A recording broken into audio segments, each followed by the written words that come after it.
ಇವತ್ತೆರಡು ಬ್ಯಾಂಗರ್ match ಅದಾವ FIFA world cup ಒಳಗ round of 16. ಅದು ಫಸ್ಟ್ ಮ್ಯಾಚ್ ಯಾವ್ದಪ್ಪ ಅಂದ್ರೆ ಬ್ರಾಜಿಲ್ ವರ್ಸಸ್ ನಾರ್ವೆ.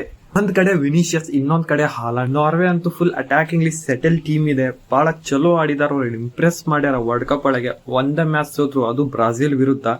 ಮೋಸ್ಟ್ಲಿ ಅದ್ ಬೇಕಂತಾನು ಸೋದ್ರು ಅನಿಸುತ್ತೆ ಅವರು. ಹಾಲಾಂಡ್ ಎಲ್ಲಾ ಮ್ಯಾಚ್ ಒಳಗೂ ಸ್ಕೋರ್ ಮಾಡಿದಾನೆ ಅವನು.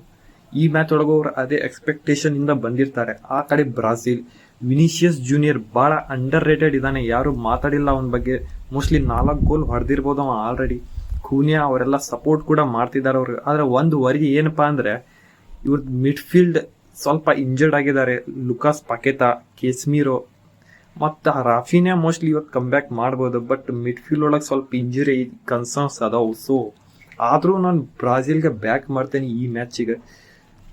ನೆಕ್ಸ್ಟ್ ಮ್ಯಾಚ್ ಇದೆ Mexico versus England. Mexico full home support ಇದೆ, ಅದ್ರಾಗ ಫುಲ್ ಫಿಸಿಕಲಿ ಸೆಟಲ್ ಟೀಮ್. ಇವರು ಫಿಸಿಕಲ್ ಆಗಿ ಆಡ್ತಾರ ಮ್ಯಾಚ್.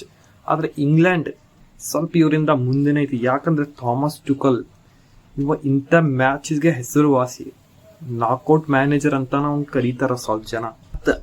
ಪ್ಲೇಯರ್ಸು ಚಲೋ ಅದಾರ, Harry Kane, Bellingham, Saka, Rice. Pressure, what pressure commentary ಇವ್ರಿಗೆ ಬಂದಿದ್ದದು. ಸೊ ನಾ ಇಂಗ್ಲೆಂಡ್ಗೆ ಮುಂದಿಡ್ತೀನಿ ಈ ಮ್ಯಾಚ್ಗೆ. ಮೋಸ್ಟ್ಲಿ ಇಂಗ್ಲೆಂಡ್ ಮತ್ತು ಬ್ರಾಜಿಲ್ ಮುಂದೆ ಹೋಗ್ಬೋದು. ಆಲ್ರೆಡಿ ಒಂದು ಫಿಕ್ಚರ್ ಸೆಟ್ ಆಗಿದೆ, ಫ್ರಾನ್ಸ್ ವರ್ಸಸ್ ಮೊರಾಕೋ. ಇಲ್ಲಿಂದ ಇಂಗ್ಲೆಂಡ್ ವರ್ಸಸ್ ಬ್ರಾಜಿಲ್ ಆಗ್ಬಹುದು. ನನ್ ತಪ್ಪು ಆಗ್ಬಹುದು, ಏನ್ ಮಾಡಕ್ಕಾಗಲ್ಲ.